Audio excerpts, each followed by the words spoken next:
Hola amigos y amigas de Otra Forma de Vivir tu Vida. Tanto tiempo, volvemos con los vídeos de Otra Forma de Vivir tu Vida en el canal de Euri Mérida. Y hoy nos acompaña una persona que ha estado con nosotros otros años, con otros vídeos, que es Emilio Carrillo. ¿Qué tal, Emilio? ¿Cómo estás? Hola, Eury, ¿qué tal? Pues mira, muy bien, la verdad, contento de compartir en estas citas que las tenemos de vez en cuando, pero las mantenemos con periodicidad y muy feliz por tanto. Vamos a hablar de Cristo Jesús, de la figura profunda de Cristo Jesús, de todas sus enseñanzas y de mucho, mucho más. El tiempo que podamos preguntar, compartir, reflexionar con Emilio, pues fenomenal. Fijaros, chicos, chicas, mirad lo que tengo aquí atrás, el libro maravilloso de Emilio y Lola Rumi, La sabiduría y el significado profundo en las enseñanzas de Jesús de Nazaret. Por eso lo tengo allí, porque vamos a hablar mucho de él. Yo creo que una hora o media hora no daría tiempo para que podíamos estar, yo creo que días, meses, ¿verdad, Emilio? Años hablando de Jesús. Ciertamente, toda una vida, y lo merecería, además no solamente lo requeriría, sino que además lo merecería. Es un tema que merece mucha atención, mucha dedicación y bueno, como iremos viendo seguro en nuestro diálogo, una práctica de vida, porque eso es lo importante, llevar todo esto después, integrarlo a una práctica de vida. Así es. Bueno, antes de empezar, vamos a conocer brevemente, porque yo creo que una gran mayoría ya conoce a Emilio Carrillo, pero por si acaso no lo conoce, economista, profesor, una persona maravillosa con un corazón enorme y una experiencia vital maravillosa y sabiduría profunda. Para mí, desde que lo conozco, un antes y un después, gracias a sus conferencias, sus charlas, he reflexionado sobre mi vida, sobre mis experiencias, me ha ayudado muchísimo sus libros, sus vídeos y te lo recomiendo. Si todavía no lo conoces, Emilio Carrillo lo puedes encontrar en su blog, El cielo en la tierra. Blogspot, el cielo en la tierra, puedes encontrarlo en sus libros, en Amazon, en librería, en cualquier librería pones Emilio Carrillo y puedes encontrar todos sus libros, más de 76, a lo mejor me quedo corta de libros que tiene. Y si estás por España, pues cada cierto tiempo hace actividades, por ejemplo, en la Hospedería del Silencio, hace talleres de 3 días.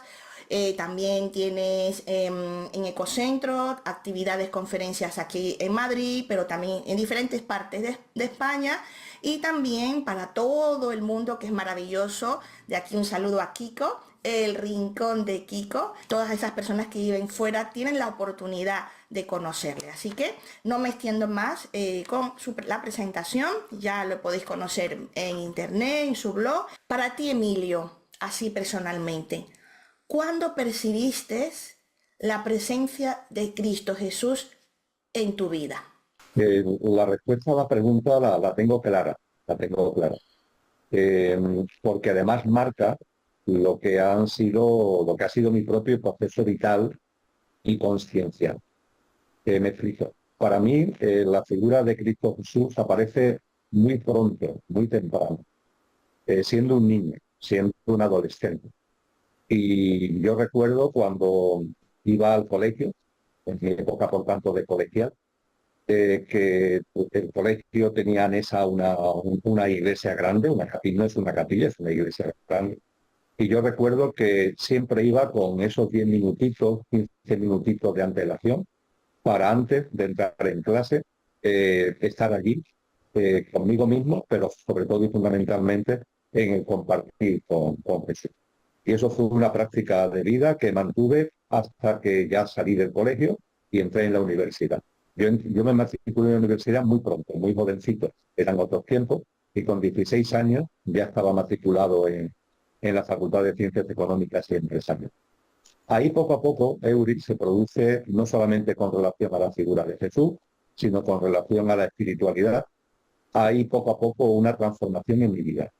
Es como si me fuera cada vez atendiendo más lo externo y con una vocación de servicio público, eso sí es cierto, pero que poco a poco se fue vaciando, poco a poco, de contenido espiritual para meterme en la vorágine de esta sociedad.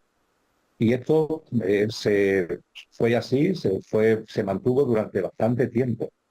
Y no fue hasta que tenía 42 años, que se dice pronto, es decir, por tanto, yo lo llamo, tú sabes que en España hay un río muy singular que es el Guadiana, Ajá. que evidentemente es un río, pero hay un momento determinado que se hace subterráneo y durante bastantes kilómetros va subterráneo hasta que vuelve a aparecer, ¿no?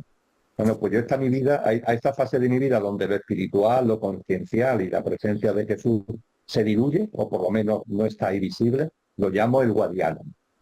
Pero claro, hay un momento en el que el Guadiana volvió a salir. Eso es, ya te digo, cuando tenía 42 años. No fue una salida precipitada y de golpe, fue poco a poco, pero a partir de ahí, poco a poco, la figura de Jesús volvió a aparecer en mi vida. Y después, en la experiencia cercana a la muerte que tuve el 29 de noviembre del año 2010, tuve su presencia, gocé de su presencia en ese tránsito, en ese túnel de luz, ¿no?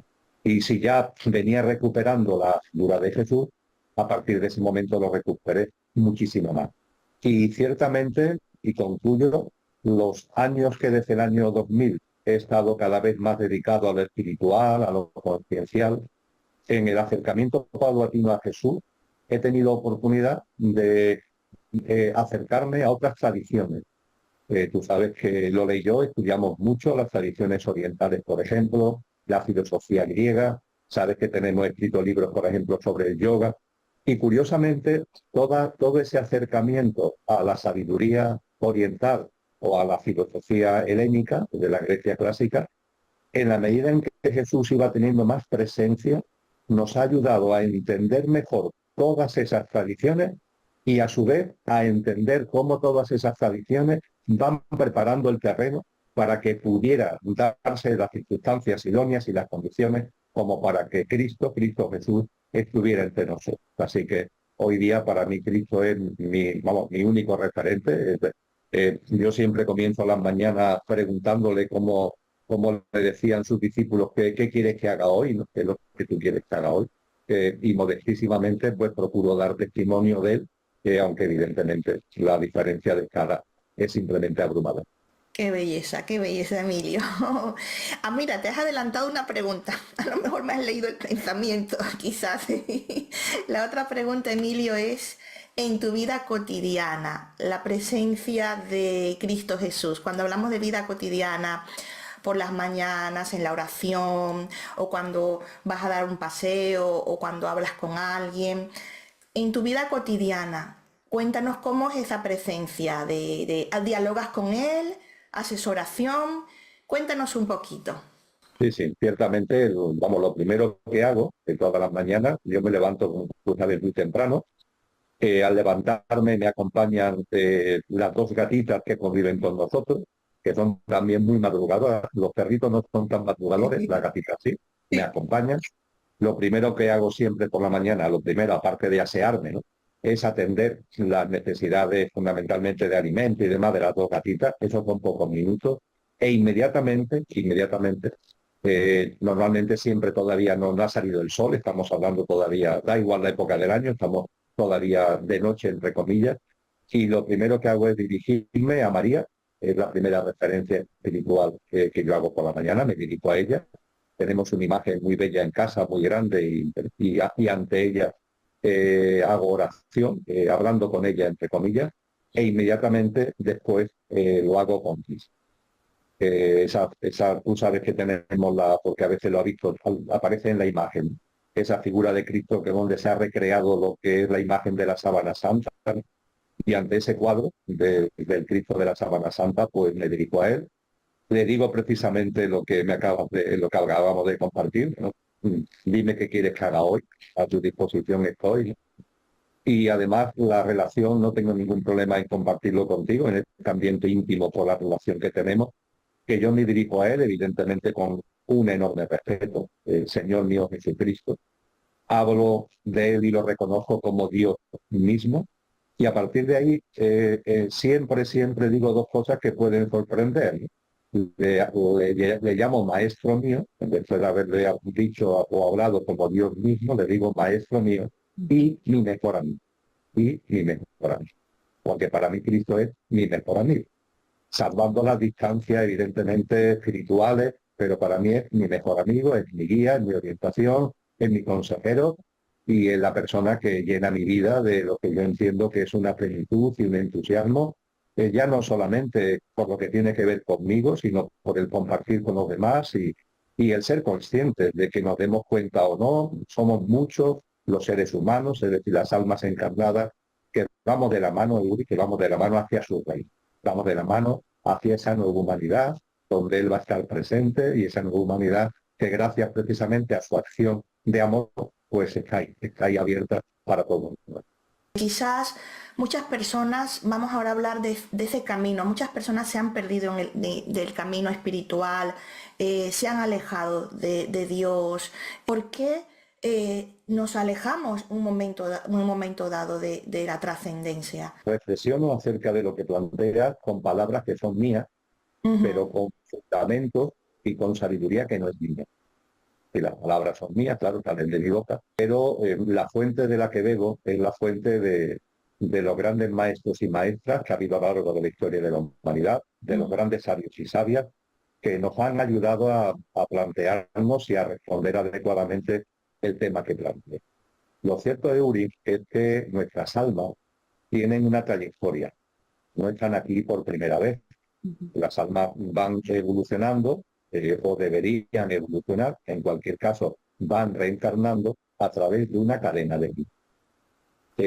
Y no es la primera vez que encarnamos, sino que ya llevamos detrás un listado significativo de reencarnación. Nos enseña la sabiduría profunda, la sabiduría honda, de que hubo un momento en la historia de la humanidad donde nos empezamos a alejar de lo real. Nos empezamos a alejar de lo real.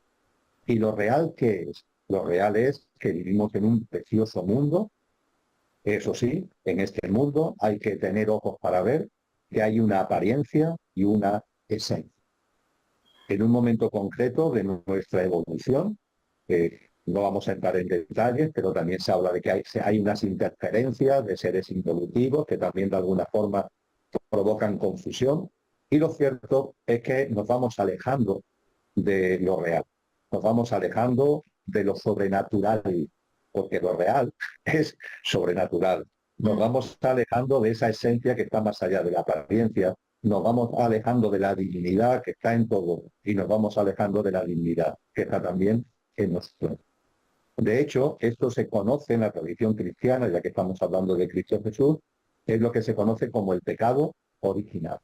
El término pecado en el Nuevo Testamento, si nos vamos a él, es un término que viene del griego clásico y no significa carga, ni culpa, ni castigo, ni nada que se le parezca, significa alejamiento, alejamiento. Es como tirar una flecha y la flecha en lugar de en la diana se aleja. Y claro, se aleja cada vez más, se aleja cada vez más. Y se le llama original porque ese proceso de alejamiento comenzó hace mucho tiempo. No en este momento, sino en muchas generaciones atrás. Con lo que nuestras almas vienen participando de ese alejamiento. Esto es lo que explica lo que dicen las iglesias de que el pecado original pasa de padres a hijos. Hombre, así dicho, no tiene ni pie ni cabeza, parece como si fuera algo que va en el ADN. No, no. Estamos hablando de que nuestras almas, el alma que está encarnada en mí, el alma que está encarnada en ti, ha participado de ese alejamiento a lo largo de nuestra cadena. Y la sociedad que se ha configurado es una sociedad como consecuencia de eso que está alejada de lo divino y de lo sobrenatural. Y ahí está, a la vista. Lo dice muy bien Friedrich Nietzsche, ¿no? En la Gaia Ciencia, cuando nos advierte de que Dios ha muerto. Esta sociedad ha matado a Dios. Y matar a Dios significa expulsar lo trascendente, expulsar lo espiritual de la vida personal y de la vida. Y llegado a este punto, aquí estamos. Y en este aquí estamos, pues hay muchos seres humanos, hay muchas personas que estamos percibiendo, que estamos tomando conciencia y que de alguna manera empezamos a caminar para salir de ese alejamiento. Pero tenemos que ser conscientes de que venimos de un alejamiento. Y claro, Y tenemos también que ser conscientes que en la medida en que vamos saliendo de ese alejamiento, lo hacemos en un contexto social donde precisamente lo que preside ese contexto social es el alejamiento. Por lo que ciertamente no nos puede extrañar esas dificultades que tú comentas para que haya tantas personas que no ven, simplemente no perciben lo divinal, lo sobrenatural, o que empiezan a percibirlo, pero se vienen como abajo, no mantienen esa dinámica de acercamiento en lugar de alejamiento, porque el influjo social, el formato de vida, ¿no? La dinámica de vida que tenemos está basada y ha sido generada precisamente desde el alejamiento. Ante esto, ¿qué es lo que se puede decir o qué es lo que podemos hacer? Pues sin ningún tipo de duda, yo creo que es dar lo que Jesús llamaba la buena nueva. ¿La buena nueva cuál es? Que no, primero, que no estamos solos, que bajo ningún concepto nadie se considere que está solo. Estamos maravillosamente acompañados por seres de luz en el sentido real y verdadero de la palabra. Todos tenemos ángeles que nos guardan. No tenemos eso de ni ángel de la guarda, no, por favor, no seamos egocéntricos hasta en esto. Pero hay un ángel que me guarda, que también guardará a otras muchas almas encarnadas, a otras personas, no solamente a mí, pero todos tenemos un ángel que me guarda, que nos acompaña. En esos momentos difíciles de nuestra vida está en una presencia. Claro, no lo vemos físicamente, pero hay una presencia, hay una vibración que nos transmite paz, que nos transmite sosiego para esos momentos más difíciles. Hay una realidad también, es muy importante tenerlo en cuenta, todo lo que tiene que ver con la naturaleza. Mirar la naturaleza.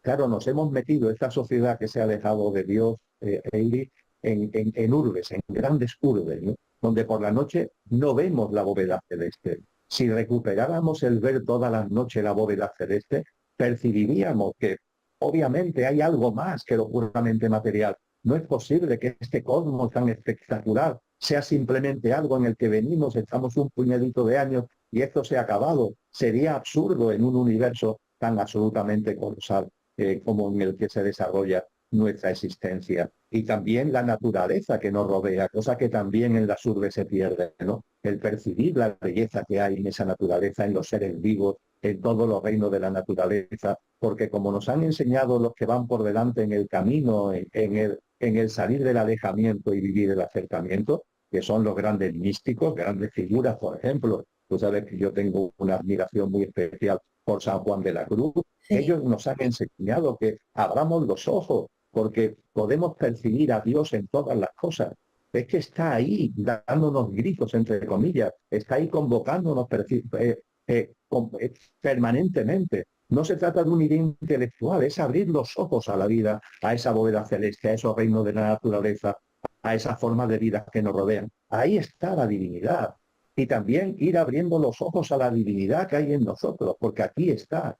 Es cierto que estamos hechos a su imagen y semejanza. Todo lo que se ha originado tiene su origen precisamente en aquello que no tiene origen. Tú sabes que a mí me gusta repetir mucho este postulado de la sabiduría primordial de aquello que no tiene origen, que es lo que llamamos Dios por estos lugares. Aquello que no tiene origen es origen de todo lo originado. Y como es origen de todo lo originado, se encuentra presente, inmanente, subyacente en todo lo originado, también en ti, también en mí. Estamos hechos a su imagen y a su semejanza. Y esa semejanza significa que tenemos unas potencias, tenemos unas cualidades que están ahí y que tenemos simplemente que sacarlas a flote para percibir realmente que no son quimeras, que realmente tenemos esas cualidades que podemos ponerla en práctica para vivir de otra manera. Y finalmente un camino donde lo que, eso sí, la brújula, por así decir, es que en la medida en que vamos avanzando, saliendo del alejamiento al acercamiento, nuestra vida poco a poco se va haciendo una vida más plena, porque en el alejamiento no hay vida plena. Se convierte la vida en un acto de pura supervivencia. Nos convertimos en una especie de zombie que aparentemente estamos vivos, pero realmente no lo estamos. La vida no es tal, sino que la convertimos en un sobrevivir, que es lo que esta sociedad con sus sistemas de creencia permanentemente nos está induciendo a un mero acto de sobrevivir. Y en cambio, cuando vamos saliendo del alejamiento, vamos percibiendo lo sobrenatural que hay en el entorno, vamos percibiendo la divinidad en el contexto que nos rodea, y también en nosotros mismos, va llegando una fragancia de vida distinta que nos va dando una percepción diferente de la vida y de la existencia, de nosotros mismos y unas pautas de vida totalmente distintas de la locura, ¿no? De esta sociedad que ha matado a alguien. Dios es amor, Dios es amor, Cristo Jesús es amor. ¿Cómo lo ves tú esa expresión? En realidad es el amor más puro que existe. Es una expresión absolutamente también real, vuelvo a utilizar la palabra. La encontramos, por ejemplo, en los textos de Juan, ¿no? No recuerdo ahora si es en el Evangelio de Juan o en la primera carta de Juan, donde Juan nos dice, perdón, Jesús nos dice y Juan recoge, Dios es amor. Y el que no conoce el amor, no conoce a Dios. Efectivamente, el amor es la clave. Y cuando hablamos precisamente de la divinidad, cuando poco a poco ese alejamiento empieza a diluirse, vamos percibiendo ese amor en nuestro interior. Es decir, evidentemente aquello que no tiene origen es algo colosal, una envergadura inmensa que origina todo lo original. Podemos a partir de ahí tener una percepción de algo muy alejado, ¿no? Un Dios exterior, ¿no? Que es lo que nos enseñan algunas religiones dogmatizadas, el Dios exterior. Bueno, y es verdad que Dios es una fuerza descomunal, lo que no tiene origen que origina todo lo originado, etcétera, etcétera. Pero ojo, no se nos olvide que tiene una presencia en nosotros. Y esa presencia en nosotros es una presencia, como decíamos antes, a su imagen y semejanza, que nos permite tener un vínculo directo con la divinidad. Y ese vínculo directo con la divinidad es donde podemos percibir precisamente el amor. Se percibe el amor. Es una de las grandes enseñanzas, de Cristo Jesús. Cuando Él habla de Dios, habla del Padre. Esto es un cambio radical que en la historia de la humanidad nunca antes se había hecho referencia a lo divino con esta relación fraternal, con esta relación directa, con esta relación íntima. Y ese, como decían los primeros cristianos, no decían Abba, Abba, era la forma que tenían ellos de dirigirse al Padre Abba. Y Abba significa literalmente papaíto, es decir, todavía algo todavía más cariñoso y más íntimo, ¿no? Y es que esa relación estamos convocados a tenerla con lo divino, y porque lo divino es amor, y ese amor genera con nosotros un vínculo y además, por supuesto, nos convoca a practicarlo en la medida de lo posible, que las trabas que tenemos seguro por nuestro alejamiento son enormes, pero estamos convocados también a vivir la vida con ese amor, ¿no? Que es lo natural, porque si vemos la existencia, el cosmos, los reinos de la naturaleza, todo está lleno de amor. Es tan obvio que todo está lleno de amor.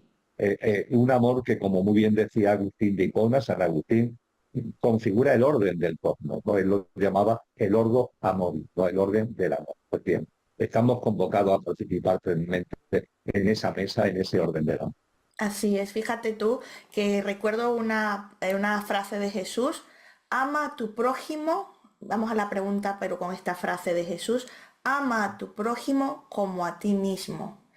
Esto yo lo menciono mucho cuando estoy con personas, apoyándolas, acompañándolas, la importancia de para poder darte a los demás, empecemos con ese amor interior hacia uno mismo, pero no es el amor egoico, que lo confunden. Muchas personas se confunden, no, es que eso de quererme a mí mismo, eso es mucho ego, eso es soberbia, eso es no, es otra cosa, es distinto. Háblanos de esa frase. La frase es de una hondura impresionante. Es tan honda que cuando se oye es como si nuestra mente desconectara a la mitad. La Sí. frase es, como tú muy bien has dicho, ama al prójimo como a ti mismo. Nuestra mente se queda con el principio, ama al prójimo.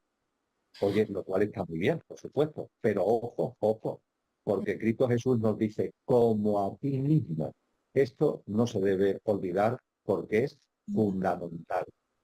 No hace falta ser un lingüista experto como para que si ves la frase entera te está diciendo ama al prójimo como a ti mismo. Eso significa que si a ti mismo no te amas, al prójimo no lo vas a amar. Si a ti mismo te amas poco, al prójimo lo vas a amar poco. Ama al prójimo como a ti mismo. Por tanto, ámate mucho para poder amar mucho al prójimo. Y ahí aparece lo que tú acabas de comentar, claro, desde nuestra mente dice que me tengo que amar mucho. Y eso, claro, es egoísmo, egocentrismo. Ojo, está hablando Cristo Jesús. Está hablando Cristo entre nosotros. El hecho carne, el verbo hecho carne que se dirige a nosotros y nos dice algo como lo que acabamos de resumir en esta frase. Obviamente, esto no es una llamada al egoísmo y al egocentrismo. Es una llamada a que pongamos en valor lo que realmente somos. Amarnos a nosotros mismos es poner en valor lo que somos. ¿Habrá algo más maravilloso que poner en valor, reconocer y poner en valor lo que somos? Eso es amarse a uno mismo. ¿Y qué es lo que somos los seres humanos? Los seres humanos somos una maravillosa, preciosísima conjunción de lo perecedero, efímero y pasajero y lo imperecedero y permanente. Una perfecta conjunción.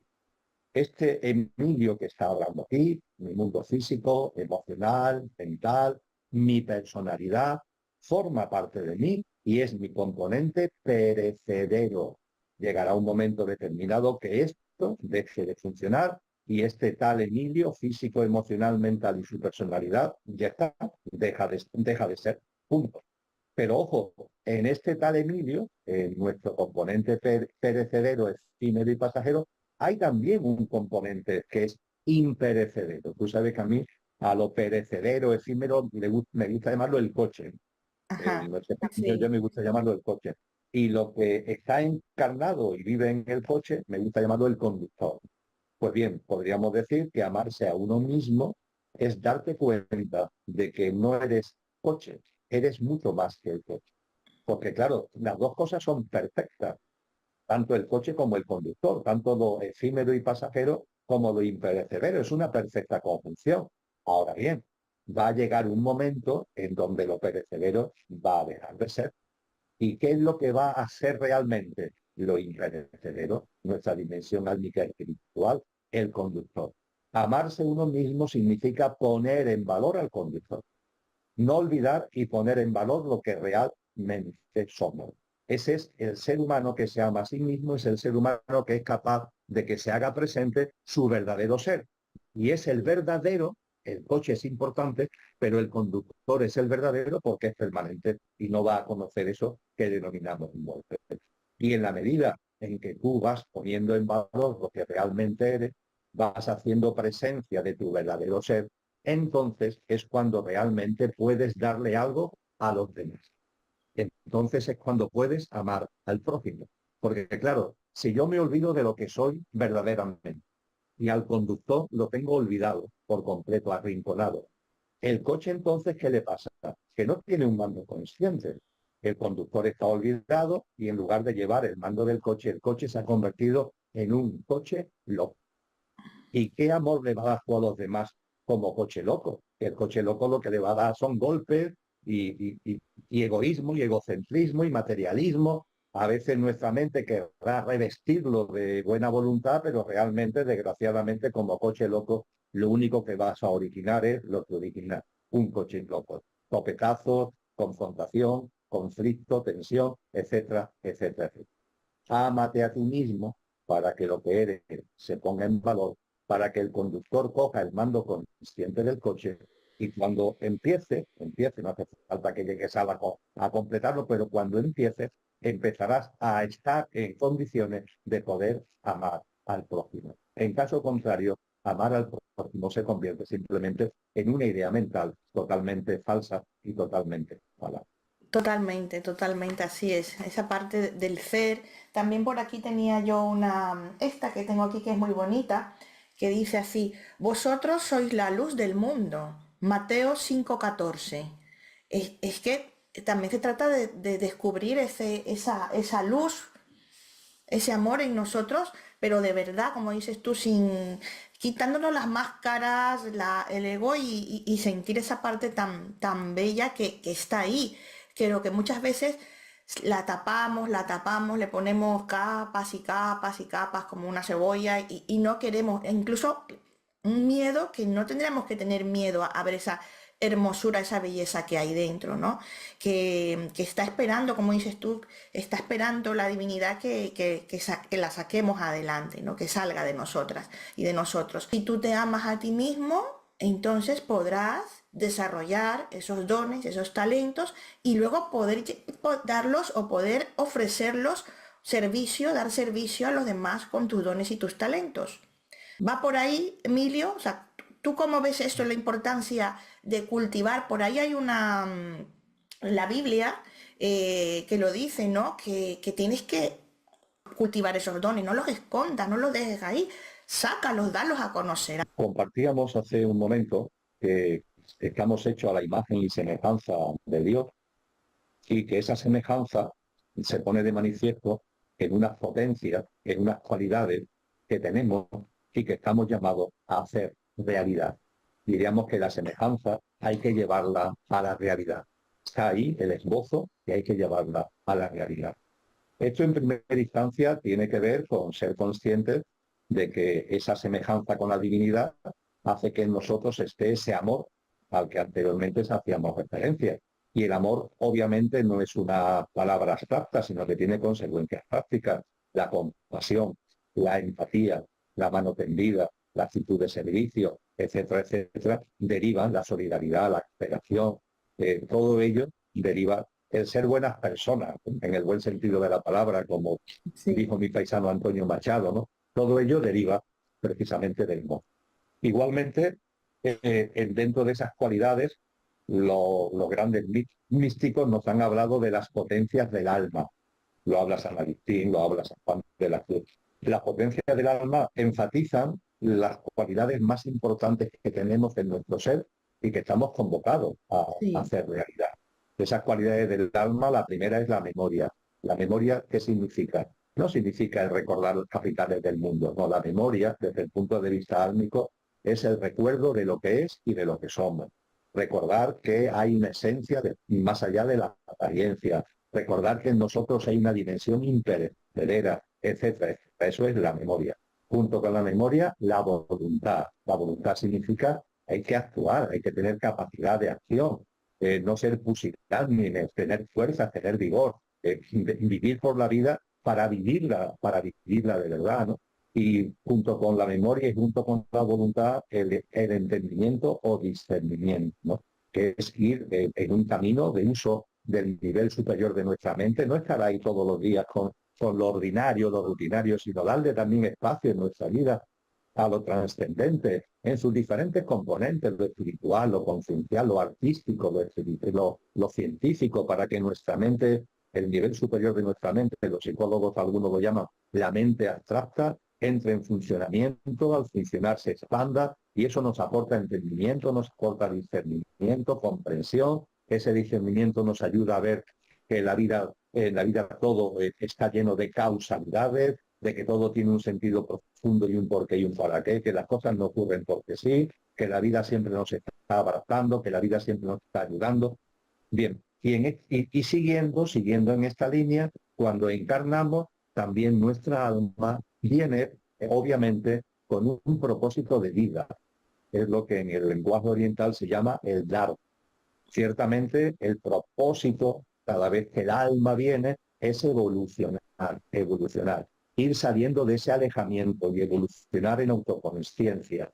En el libro que tú tienes ahí, que hemos escrito Lola y yo, sobre la sabiduría y las enseñanzas de Jesús de Nazaret, en la portada hay una lámpara de aceite, porque esa lámpara de aceite es la metáfora que utiliza precisamente Cristo Jesús en el Evangelio de Mateo, capítulo 25, habla del alma como una lámpara de aceite. Y una lámpara de aceite que estamos llamados a llenar de aceite, ¿no? La vida, cada encarnación, es una oportunidad para echar aceite a la lámpara que representa nuestra evolución en autoconsciencia y nuestra evolución álmica. Y cuando venimos a esta vida con un Dharma que tiene como telón de fondo echar más aceite a la lámpara, eso siempre es así, en cada caso en particular, en cada encarnación y para cada alma, el alma en su paquete trae lo que tú has dicho, trae unos dones y unos talentos para que los aplique en esa vida nueva que va a llevar, en esa nueva encarnación. Es decir, además de todo el bagaje de cualidades, vamos a llamarlo así, divinales, ¿no? que tenemos, además el alma viene con una serie de capacidades y cualidades innatas para desarrollarlas porque forman parte de un dharma, forman parte de un propósito de vida cuyo objetivo finalmente es también echar aceite a la lámpara como la metáfora que estamos compartiendo. Y estos son los dones y talentos. Los dones y talentos son las cualidades, las facultades, las capacidades innatas. Nacemos con ellos. Y esos dones y talentos son muy variados y cada uno tenemos los nuestros. Y ciertamente, si los tenemos, es para que los ejercitemos y para que los compartamos. Hay una parábola de Cristo Jesús en el Nuevo Testamento, que es la parábola que curiosamente se llama de los talentos. El Ajá. talento era una moneda romana, pero mira por dónde se utiliza precisamente esa denominación de la moneda romana para hacer una llamada clarísima. Los talentos no están para ser guardados, no están para que estén ahí escondidos. Los talentos están para que los damos en práctica, los ejercitemos y los compartamos. Y los talentos son aquellas cosas que cada uno podemos percibir que hacemos con entusiasmo. Y a mí no me resulta, lo digo con toda claridad, aunque sea un ejemplo bastante tonto, hacer platos en la cocina a mí no me genera entusiasmo. Hay personas que le genera entusiasmo cocinar. A mí el bricolaje no me genera entusiasmo. Hay personas que le genera entusiasmo el bricolaje. Y podríamos hacer un listado de una enorme cantidad de capacidades por un sitio y por otra. Y ojo, porque todas son muy importantes. Nuestra mente dice, hombre, pero no es lo mismo el talento que tenía Albert Einstein de ser capaz de percibir las leyes del universo con el saber hacer un plato de cocina. No, no, no. Todos los talentos son muy importantes porque expresan esas cualidades y esas capacidades que el alma ha traído en esta vida. Y si el alma la ha traído en esta vida, son herramientas para que tú avances en tu propósito de vida, ¿no? Entonces, es tan importante el descubrir nuestros talentos, el percibir qué es aquello que nos entusiasma. Esa es la palabra perfecta, porque claro, como estamos hablando de que vienen de nuestro conductor, no tienen que ver con el coche, se aplican a través del coche, pero vienen de nuestro conductor, tienen por tanto una fragancia divinal. Y entusiasmo es una palabra que viene del griego que significa Dios en ti, Dios en mí. Es decir, la divinidad misma se está expresando en mi coche a través de la aplicación de esos dones y talentos que son las cosas que me entusiasman. Esas cosas que hago y los hago disfrutando y en plenitud. Y son las que a mí me generan entusiasmo. Lo mismo a ti te resultan muy aburridos, pero tú tendrás otras cosas que a viceversa a mí me pueden parecer aburridos y a ti te entusiasman. Y de hecho la nueva humanidad, yo estoy convencido que estará conformada por hombres y mujeres que viviremos con plenitud porque estaremos ejercitando y compartiendo nuestros dones y talentos. Porque claro, si compartimos nuestros dones y talentos somos felices y hacemos felices a los demás al compartir los dones y talentos. Sí, sea lo que sea, da igual, insisto, la mente es muy dada a poner jerarquía. No, no hay jerarquía. Estamos siempre hablando de cualidades que tienen que ver con el alma y que tienen que ver con hacer realidad nuestro dharma, nuestro propósito de vida y que además compartimos con los demás. La nueva humanidad, estoy convencido que será una perfecta manifestación de este compartir de los dones y talentos. Oye, pero no esperemos al nuevo ciclo humano que llegará cuando corresponda y en la medida de lo posible vamos ya a llevarlo a. Claro que sí. Posiblemente tú y yo en estos momentos estamos ejercitando algunos de nuestros dones y talentos de forma muy modesta, pero estamos ejercitando en este diálogo que evidentemente no es para nosotros ningún esfuerzo, sino todo lo contrario. Sí, así es, así es. Y lo que decías tú, me encanta esa palabra de entusiasmo, me encanta, voy a tomar nota de lo que has dicho. Recuerdo, ¿no? Desde niña, la pasión de Cristo, todo ese dolor que pasó, la última cena, luego la crucifixión. Háblanos finalmente en cuando Él es crucificado, Él lo hizo por nosotros, lo como decimos, el pan es mi carne, el vino es mi sangre, lo he hecho por vosotros. llega el momento más doloroso, más triste, ¿no? Que Él fallece por nosotros y luego viene la resurrección. ¿Qué mensaje? Otro mensaje para todos y todas, ¿no? ¿Qué mensaje nos deja Cristo? Cristo Jesús en ese momento tan importante, un evento tan enorme para la humanidad, para que sencillamente las personas que no están puedan comprender un poco esto que te comento. Entender la envergadura del evento crístico, el alejamiento al que ha hecho referencia lo dificulta mucho, porque el alejamiento nos nubla la vista hacia lo sobrenatural, y ya no solamente hacia lo sobrenatural, Eugenio, nos nubla la vista hacia el amor, nos Sí, dificulta percibir el amor en nosotros, en los demás. Y todo lo que tiene que ver con Cristo y su crucifixión, su muerte en el madero, está lleno por completo de amor y de lo terrenal. Me explico. Hemos dicho hace un ratito que la humanidad, es decir, nuestras almas encarnadas antes de ahora, hay un momento concreto que nos alejamos de lo divino y de lo sobrenatural. Hemos hablado del pecado original. Ciertamente, nos dicen los textos sagrados que ahí hubo una confusión generada por seres espirituales involutivos, con Satanás a la cabeza, la célebre serpiente del paraíso, y nos fuimos alejando y nos fuimos alejando. Este pecado original lo llevamos a cabo en libre albedrío. Es verdad que se nos confunde, pero finalmente fuimos nosotros, dicho coloquialmente, los que nos dimos la manzana. A partir de ahí, el orden que tiene el cosmos, el orden del cosmos, ese orden que hace que precisamente le llamemos cosmos, es una palabra griega que los sabios como Pitágoras, como Parménides, utilizaban en lugar de universo para enfatizar de que hay un orden. El cosmos tiene un orden, tiene unos principios, tiene unas leyes. Hay una ley que es la ley de la justicia. La ley de la justicia, en los principios herméticos, se le llama la ley de causa y efecto. Eso es la justicia. Tú tienes libre albedrío para hacer lo que consideres oportuno, pero lo que haga, sea lo que sea, A, B o C, tiene efecto. Ya está. Eso es la justicia. Fíjate qué cosa más simple. La justicia es que tú tienes libre albedrío para hacer lo que consideres, pero si haces A, A va a tener unos efectos, si hace B va a tener otros efectos, si hace C va a tener otros efectos, y evidentemente tú vas a recibir los efectos de aquello, de lo que hagas. Si haces A, vivirás los efectos de A, si haces B, vivirá los efectos de B. Eso es justicia. Cuando hablamos del alejamiento, bueno, pues el alejamiento es una decisión en libre albedrío, donde nos apartamos de lo verdadero, de lo sobrenatural, de lo divinal, y nos enfrascamos en el mundo de las apariencias, de lo material, de lo egoico, de lo egocéntrico, de todo lo que ello conlleva, con todos los efectos que eso tiene.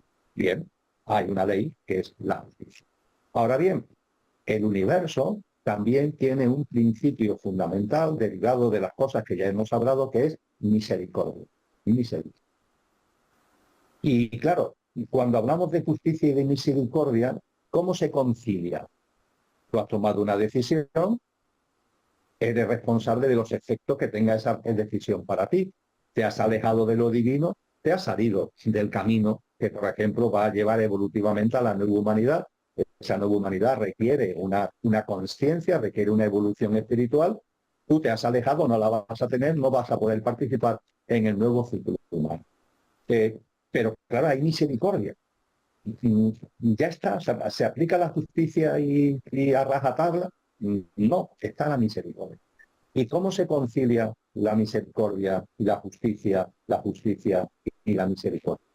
Yo no sé si alguna de las personas que vean este vídeo en su vida cotidiana, en cosas más, entre comillas, más ordinarias y rutinarias, se han encontrado alguna vez con este dilema. El dilema de justicia y misericordia, y no sabes por qué decantarte o cómo conciliarla. En la espiritualidad se nos enseña que la conciliación única posible es el amor. Ese amor del que hablábamos anteriormente. Dios es amor y el amor concilia la justicia con la misericordia. ¿Y cómo se concilia en este caso concreto? Fíjate que el ser humano llevaba una vida perfecta, en coherencia con la naturaleza, con una percepción innata de lo divinal y de lo sobrenatural, y nos fuimos alejando y salimos, perdimos esa vida perfecta. ¿Qué es lo que se hace a través de Cristo Jesús? Es el mayor acto de amor que podemos imaginar, porque significa que Cristo, que es una fuerza cósmica inconmensurable, pero que como fuerza cósmica, eso lo enseña muy bien el hinduismo, que todas las grandes fuerzas tienen una dimensión impersonal, abstracta, nirguna, se dice en el hinduismo, pero también una dimensión saguna, es decir, se pueden hacer presentes, pueden de alguna forma encarnar, ¿no? Pues bien, esa enorme fuerza que es Cristo el Verbo, la propia liberación del Padre que genera toda la existencia, el Verbo, lo dice muy bien el Evangelio de Juan, al principio fue el Verbo, y el Verbo era Dios, y el Verbo estaba con Dios. Pues bien, por amor, el Verbo, en su dimensión saguna, se hace presente. Encarna en un ser humano y encarna en el género humano y en la madre tierra. El Evangelio de Juan comienza hablando de la dimensión nirguna del Verbo. Al principio fue el Verbo era Dios, el Verbo estaba con Dios, pero si seguimos leyendo nos habla de la dimensión saguna, y el Verbo se hizo carne y habitó entre nosotros. Y efectivamente el Verbo se hace carne. ¿Cuándo se hace carne el Verbo? Pues cuando Jesús de Nazaret tiene en torno, va a cumplir, o tiene ya 29 años. Está muy bien descrito en los evangelios. Es el célebre bautizo en el río Jordán. Jesús de Nazaret es el alma más potente, más elevada y más noble que jamás ha encarnado en la historia de la humanidad. Pero claro, cuando un alma, por potente que sea, encarna, se corre el riesgo de que su potencial no lo lleve a cabo, que en parte al menos no lo lleve a cabo. En el caso de Jesús de Nazaret, cuando tiene 29 años, ese potencial inmenso de ese alma de una enorme envergadura lo ha hecho real. Y eso posibilita, se generan las condiciones para que el Verbo se precipite, para que Cristo se precipite sobre él. Es como una especie de lluvia, que puede haber nubes, ¿no? Ahí están las nubes, pero las nubes no caen en agua, sino se dan unas condiciones atmosféricas concretas de temperatura, de viento, ¿verdad? Bueno, pues ahí, y con la figura de Jesús de Nazaret, se dan las condiciones oportunas para que el Verbo se precipite. Y el Verbo se precipita y se hace carne. En ese momento, Jesús de Nazaret se transforma en Cristo Jesús. Ahí ya no estamos hablando de Jesús de Nazaret, ya es Cristo Jesús. Cristo encarnado en un ser humano y que lleva a cabo una vida pública de enseñanza, de sabiduría, absolutamente llena de amor, pero que va a terminar con el martirio y con un sufrimiento atroz. El sufrimiento que tiene Cristo Jesús, es impresionante. Cuando acudimos a imágenes de las que hay en las iglesias, en las redes sociales, ninguna describe el estado físico atroz con el que Cristo expira en la cruz, porque Cristo había sido flagelado de una forma horripilante, porque Pilatos inicialmente lo condena a una enorme flagelación, para que a ver si los judíos, con tanto azotarlo y convertirlo en un eceomo, la piel se le hace girones por completo, es un cuerpo que queda en carne viva, bueno, pues se apiadan y se quitan de la cabeza esa cosa que Pilato sabe que es injusto a un buen hombre de clavarlo en un madero, ¿no? Pero no, el Sanedrín sigue insistiendo y finalmente se le clava en el madero. Es martirizado, es torturado. La muerte en la cruz es una cosa atroz, sobre todo, dicen siempre, pero sobre todo con ese cuerpo en carne viva, porque cuando está crucificado, bien sea así o bien sea así, que la imagen más habitual, el cuerpo se te echa para adelante, como se te echa para adelante te asfixia, es algo natural, instinto de conservación el hacer así, pero como tu cuerpo tiene todo en carne viva, te rozas con el madero, lo cual ya no sabes qué es peor, si dejarte ir o echarte para atrás. Es un sufrimiento simplemente atroz, donde ninguna imagen de la que nos llega lo ha realmente plasmado, porque nos aterraría. Yo diría que solamente en la película dirigida por Mel Gibson, Sí. La Pasión de Cristo, es la única que se ha atrevido a acercarse. No llega a ser tan tremendo, pero se ha atrevido a acercarse, ¿no? Y cuando se ve la película, la gente se echa para atrás, y Dios mío. Sí, Sí. sí, pues eso y más. Y yendo a lo que tú planteabas, ¿y para qué? ¿Para qué Ujú. es? Bien, en la tradición cristiana, está en el Nuevo Testamento, a lo que Cristo al encarnar en Jesús lleva a cabo, se le llama plan de salvación, pero se le llama también rescate, rescate. Y ese rescate es una palabra clave para entender por qué Cristo se hace carne y habita entre nosotros. Fíjate, el ser humano habíamos perdido una vida perfecta. Y por amor que concilia justicia y misericordia, hay que pagar un rescate para recuperar esa vida perfecta que habíamos perdido. Cuando se secuestra a alguien, se paga un rescate. El rescate es de un valor semejante a aquello que vas a rescatar.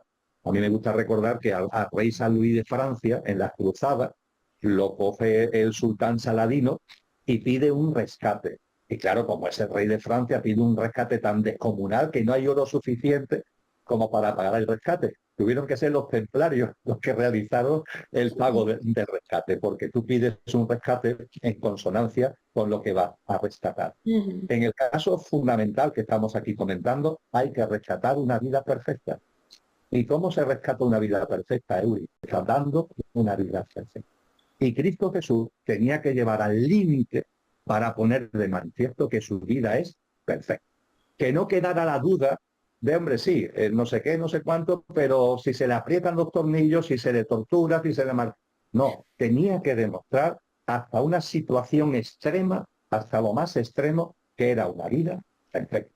Y cuando Jesús expira en la cruz, se produce un momento tremendo. No me extraña que digan los evangelios que la tierra se mueve, no llega, se mueven los vientos, ¿no? Es un momento tremendo, pero es un momento que, siendo de fallecimiento en la cruz, también es de alegría, porque se ha hecho, está cumplido, como él dice. Todo está cumplido, está cumplido. ¿Qué es lo que está cumplido? El rescate.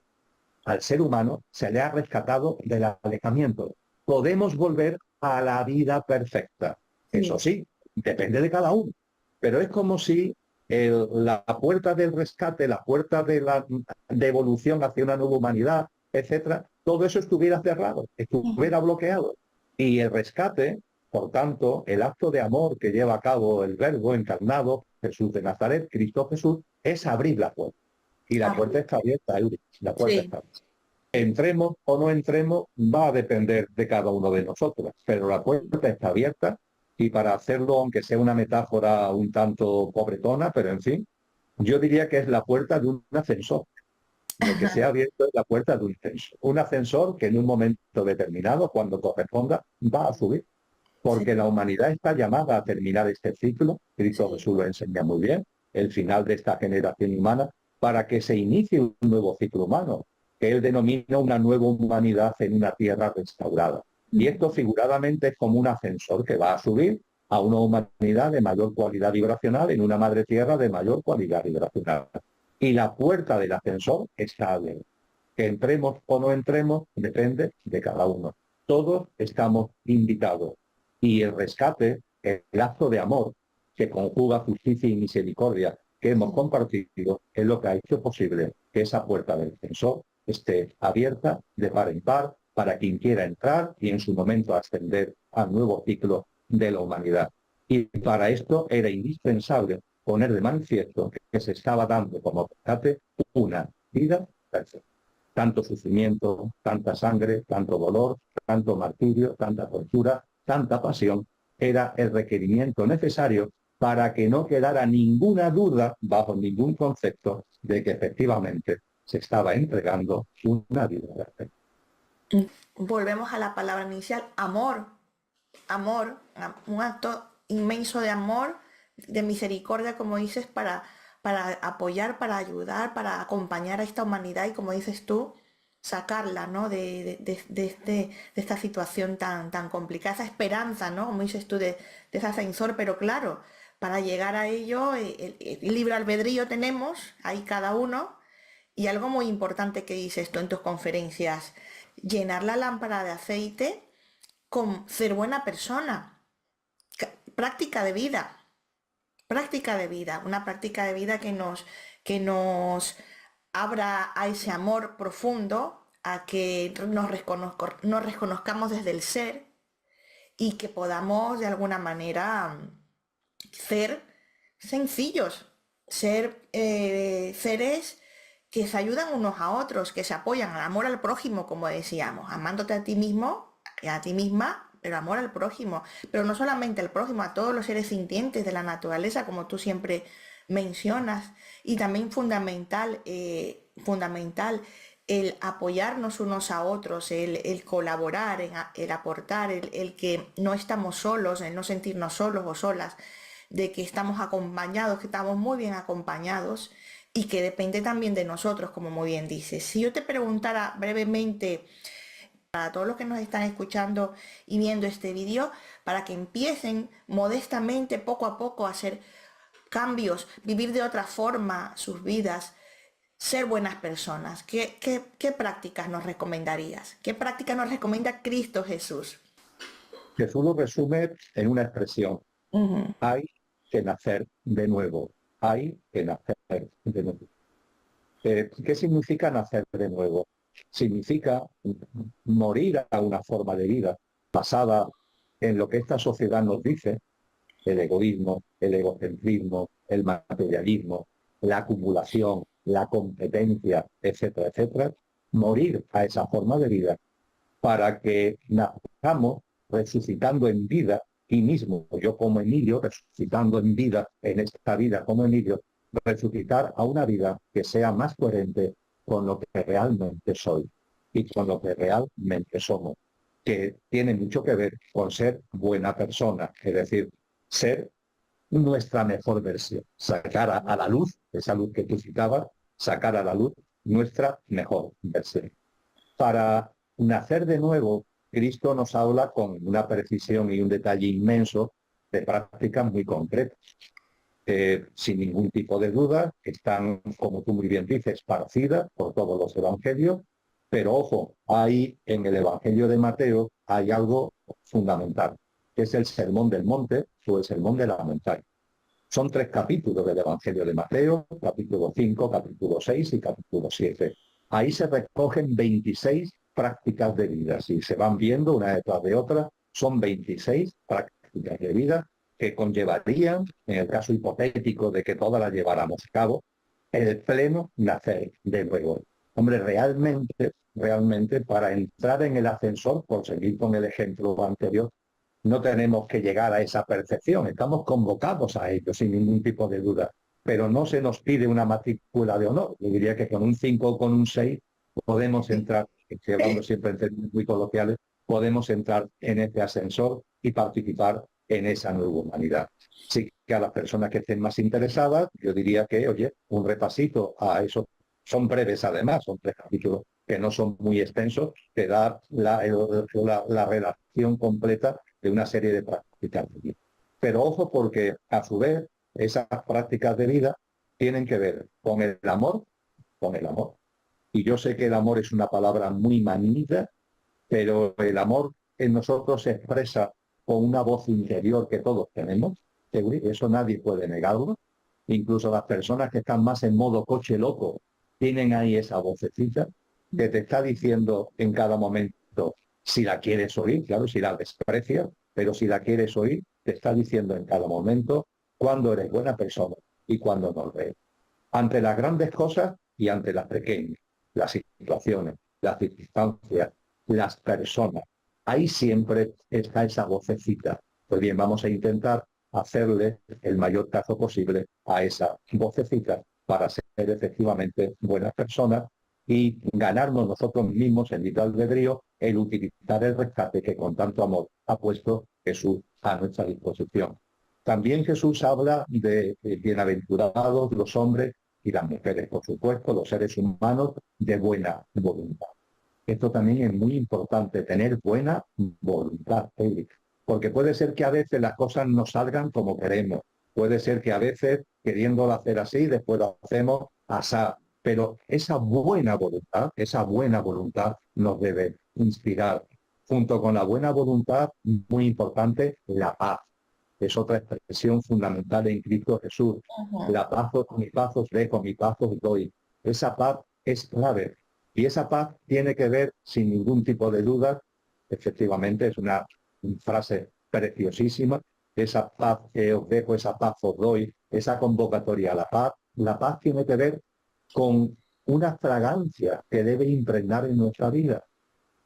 Una vida que no debería estar tan presidida por la ansiedad, el culto a la velocidad, siempre corriendo, sin por cierto saber a dónde vamos, acumulando, reteniendo, pisando al que está al lado para yo llegar a no sé dónde, por tanto compitiendo, originando conflictos, queriendo tener razón, queriendo convencer a los demás de lo que yo pienso y si no, pues me enfado. Esa paz que también nos lleva a ser violentos en nuestras relaciones con los demás, a ser violentos con la naturaleza, ojo con la alimentación en este contexto que estamos compartiendo. Entonces, esa paz no es un término abstracto que no se toca, ¿no? Claro que se toca. Claro, En la espiritualidad oriental se le llama ahimsa y es no daño, que es la otra cara de la moneda de la paz. La paz implica no daño. Si te parece difícil llevar a cabo la paz, pues mira, practica desde el no daño. Eres capaz de vivir sin dañar a otras personas, sin dañarte a ti mismo, sin dañarte a los reinos de la naturaleza. Avanza, avanza por ese camino de la quinza e iremos avanzando en el camino de la paz. Y esto va dando una serenidad, va dando un sosiego, va dando una calma, va dando una forma distinta de ver la vida. Poco a poco van apareciendo, pero es con perseverancia en esto. No se trata tampoco de grandes cosas, lo que acabamos de compartir. En la medida en que somos perseverantes, la perseverancia no es esfuerzo, ¿no? Es simplemente, bueno, que no sea de vez en cuando, sino hazlo con la práctica lo más frecuentemente posible. Esa perseverancia va creando en nosotros eso que decía Mahatma Gandhi de los ojos nuevos. Un ojos nuevos para un mundo nuevo. Claro que sí. Cuando los ojos se van abriendo, vamos viendo ese mundo nuevo y vamos viendo, como antes compartí hace un ratito, que Dios está en todas las cosas. Vamos percibiendo lo que perdimos con el alejamiento, con la percepción natural de que Dios está en todas las cosas. Y no solamente, sino que estamos convocados a algo todavía más espectacular. Ya no solamente ver a Dios en todas las cosas, sino ver todas las cosas con los ojos de Dios. Y esto no es una quimera, porque los ojos de Dios están en nosotros. Porque la divinal presencia de aquello que no tiene origen está presente, inmanente y subyacente en todo lo originado, también en ti, también en mí. Cuando todo esto lo ponemos sobre la mesa y lo reflexionamos, es una especie de bocanada de aire fresco, ¿no? Que nos llama a, como antes tú decías, ¿no? Esa flaqueza que podemos tener, que nos venimos abajo, que vamos como intentando vivir de una manera distinta, pero pasa esto o pasa aquello y ¡bum! Nos venimos abajo. Vamos a intentar, recordando todo esto, recordando el amor que hace que el verbo encarne entre nosotros por puro amor, ¿no? Recordando todo eso, tengamos la fuerza necesaria como para echar buenas raíces y que cuando venga el vientecito no se lleve por delante lo que ha crecido, sino que sí. ya tengamos la fuerza suficiente como para que incluso cuando esas experiencias llegan, nos ayuden a crecer más. En lugar de llevarse lo que ha crecido, que nos fortalezcan cada vez más en nuestro crecimiento. Que me llegue al corazón, que os llegue al corazón. A mí yo me quedo con la palabra amor, amor, amor, de lo más profundo del ser. Y amor a, porque como dices tú, la divinidad está en todo y abramos el corazón también y que esperemos que esta reflexión tan bonita, esta conversación tan bonita, tan profunda, os llegue y haga algo en vosotros. Y si no, que por lo menos se quede ahí en vuestra reflexión. Amigos y amigas, un abrazote grande. Primero le voy a dar un abrazo a Emilio, un abrazote Emilio, un beso grande para ti, Muchas gracias, querida Euria. también para Lola, para todos los perritos, los gatitos, todos, y también para todos esos seres que están ahí acompañándonos, que están ahí. Yo siempre digo también a gente conocida, a mi familia en general, que no estamos solos, por favor, que eso no se os olvide, que no estamos solos, no los vemos, pero están ahí, y la presencia de la divinidad, llámale Dios, llámale inteligencia, llámale Cristo Jesús, está con nosotros. Así que poco a poco vamos haciendo, tomando nota y reflexionando sobre lo que nos ha dicho Emilio, y adelante con confianza en la vida. Esa es una palabra tuya, que Emilio siempre: confianza en la vida, confianza en vosotros mismos, y sobre todo amor, amor profundo en ti, en nosotros, para poder esos dones, esos talentos, llevarlos a la humanidad, apoyar a otras personas también que lo necesitan, o que por lo menos una mano amiga o escuchar. Simplemente a veces las personas nada más necesitan escuchar, que les dejes hablar y tú escuchar. Pues eso es misericordia también, eso es compasión, eso es empatía. No olvidemos eso, no nos enfriemos, que seamos cariñosos, amorosos, que estemos con un saludo, con un hola, con un abrazo. Es importantísimo, no lo olvidemos. Y ahí está Cristo Jesús, y ahí está, vamos a volver a enseñar ya para finalizar este libro tan bonito: La sabiduría, el significado profundo de las enseñanzas de Jesús. Una portada preciosa, Emilio, Lola también. Os felicito por ello y recomiendo mucho el libro, de verdad. Tiene enseñanzas muy profundas que podéis compaginar el libro con la Biblia, ¿vale? Vais leyendo el libro, vais leyendo los evangelios, también tenéis Biblias online, ¿vale? Eso cada uno lo puede ver, pero no olvidéis que tenéis mucha lectura. Yo, como dice Emilio, ¿no? La mente abstracta, el discernimiento con lectura profunda, trascendente, que muchas veces también lo comentas, las películas, la lectura. No olvidéis, muy importante, salir de esa maraña de móviles, tabletas de entretenimiento, y poneros a leer un buen libro. Os va a ayudar muchísimo. No me extiendo más, amigos y amigas. Un beso grande para todos y nos vemos próximamente en otro vídeo. Hasta luego.